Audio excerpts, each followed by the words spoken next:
Testing, testing. 1, 2, 1, 2. Oh, that's kind of fun. Oh, I'm a little nervous.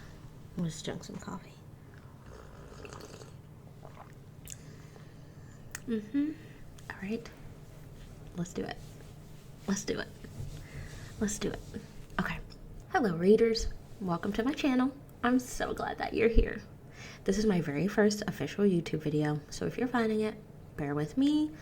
I'm still learning. Today, let's talk about our March reads and how it went.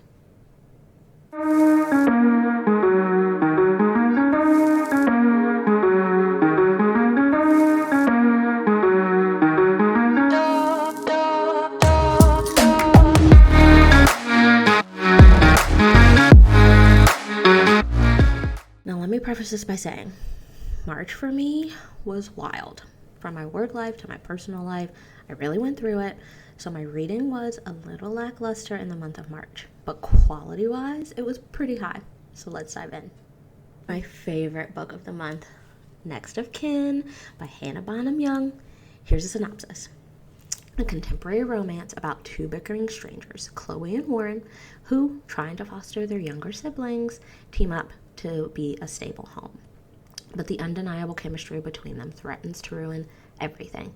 And boy, oh boy, was the chemistry there. This book, y'all. The romance was there. The well-done disability representation was there. The deep relationships, the sense of community, the banter. Oh my God, the banter. It was all there. Hannah Bonham Young can do no wrong. Truly. Hannah's writing style is unmatched, and she has such a penchant for writing banter. You feel like you're in the story with the characters feeling the depths of their emotions and being taken on the roller coaster that is their lives. And Warren, the main character, the main male character, he's the perfect grumpy man with a soft little heart. He reminds me of my husband, like a bad boy turned soft soul, which may make me a little bit biased in loving this character.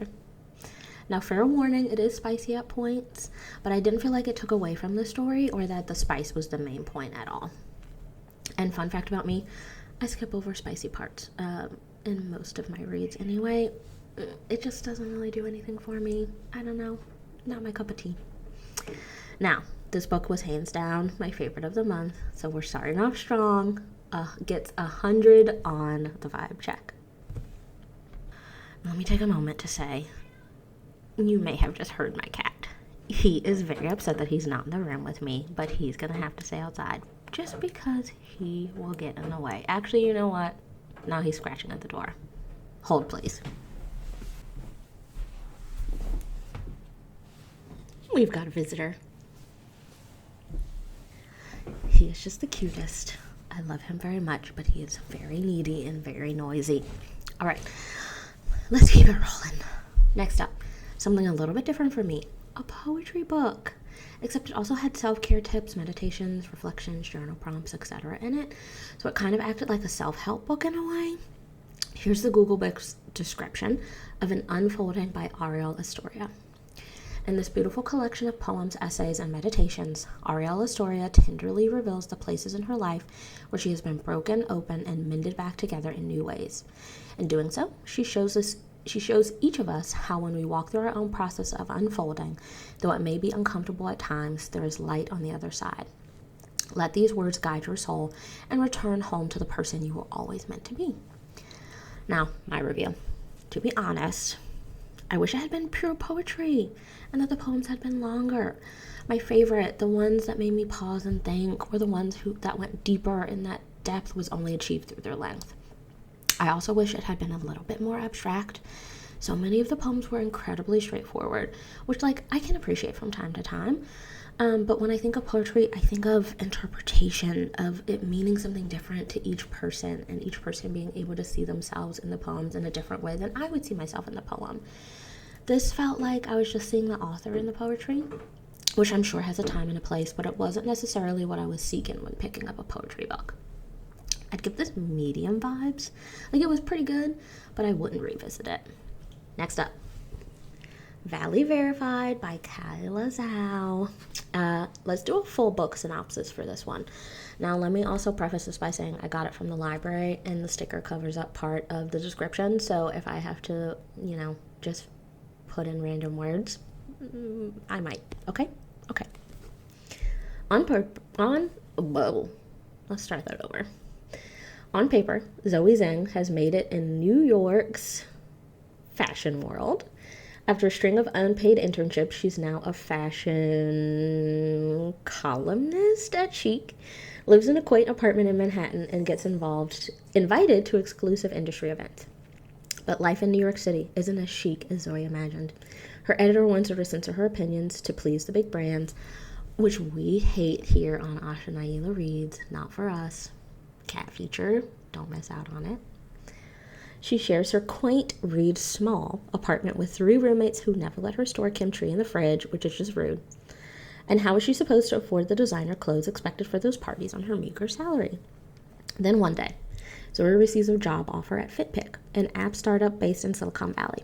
The tech salary and office perks are sweet, but moving across the country, switching to a totally new industry, and leaving everything and everyone she knows behind, not so much. Now, as someone who also just recently switched to a totally new industry, totally feel that it's so difficult. It can be really great, but also sometimes you just don't know what you're doing, like, at all. Okay, back to the description. However, with her current career at a dead end, Zoe accepts the offer and swaps high fashion for high tech, haute couture for HTML. But she soon realizes that in an industry claiming to change the world for the better, not everyone's intentions are pure. With an 8-figure investment on the line, Zoe must find a way to revamp FitPick's image despite Silicon Valley's elitism and her icy colleagues, or the company's future will go up in smoke and hers with it. I liked this one for the most part. I think it did a really good job of expressing the fears, challenges, and growth opportunities that comes with changing careers and finding your voice and confidence at work. It also pulled back the curtain on working in tech in any male-dominated field in a really honest way that was just as refreshing to see on paper as it was frustrating. The only thing that bothered me about this book is how clueless the main character could be. Like, yes, Zoe is glaringly obvious that the main male character is totally in love with you, that your female coworker is trying to protect you, and that your boss is the scum of the earth. I found myself internally screaming at Zoe at regular instances in this book. Again, this one gets medium vibes. It was a nice read, but I don't think it's going to stick with me. And finally, a book in progress that I likely won't finish this month, but that I needed to mention because of how fabulous it is so far. A Love Song for Ricky Wilde by Tia Williams. Okay. Description. Let's do it. One florist, one pianist, one love story, 100 years in the making. Ricky Wilde has many talents, but being a Wilde isn't one of them. As the impulsive artistic daughter of a powerful Atlanta dynasty, she's the opposite of her famous socialite sisters. Where there are long-stemmed roses, she's a dandelion, an adorable bloom that's actually a weed, born to float wherever the wind blows. In her bones, Ricky knows that somewhere, a different, more exciting life awaits her. When a regal nonagenarian, Miss Della, invites her to rent the bottom floor of her Harlem brownstone, Ricky jumps at the chance for a fresh beginning.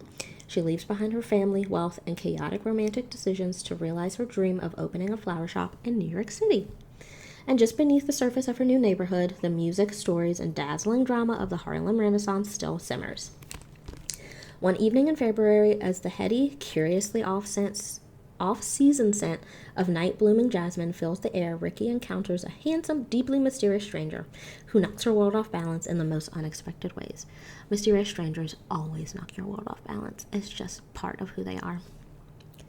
Set against the backdrop of contemporary Harlem in 1920s decadence, A Love Song for Ricky Wilde is a modern fairy tale of 2 passionate artists drawn to the magic and romance of New York, and whose lives are irreversibly linked. All right. First off, I want to be Ricky when I grow up. Her personality is bold and bright, her dreams are big, and her struggles with dating and balancing dreams with reality are so real. I'm only about 120 pages in, so no spoilers on what happens with Ezra. Okay? But I love what I'm seeing so far. And the jumping timelines is really interesting. I'm still not 100% sure on like how it comes into play, but I really love that it's not super obvious and is really keeping me on my toes. If I had to guess, this one's gonna score high on the vibe checks. Now, for a few numbers this month.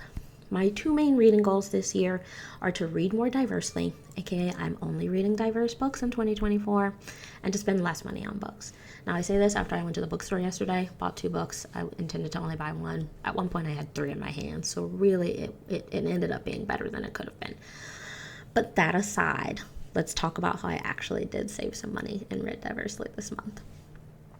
So on the diversity front, I read 2 books by a Black author, 1 book with disability rep, 1 book with Southeast Asian rep, and a book in a new genre, poetry. And for savings, I read 4 library books this month, saving a total of $70, which is pretty good if you ask me. Not too shabby. Okay, that's it, folks. Thanks for stopping by, and come back next Sunday for next week's video.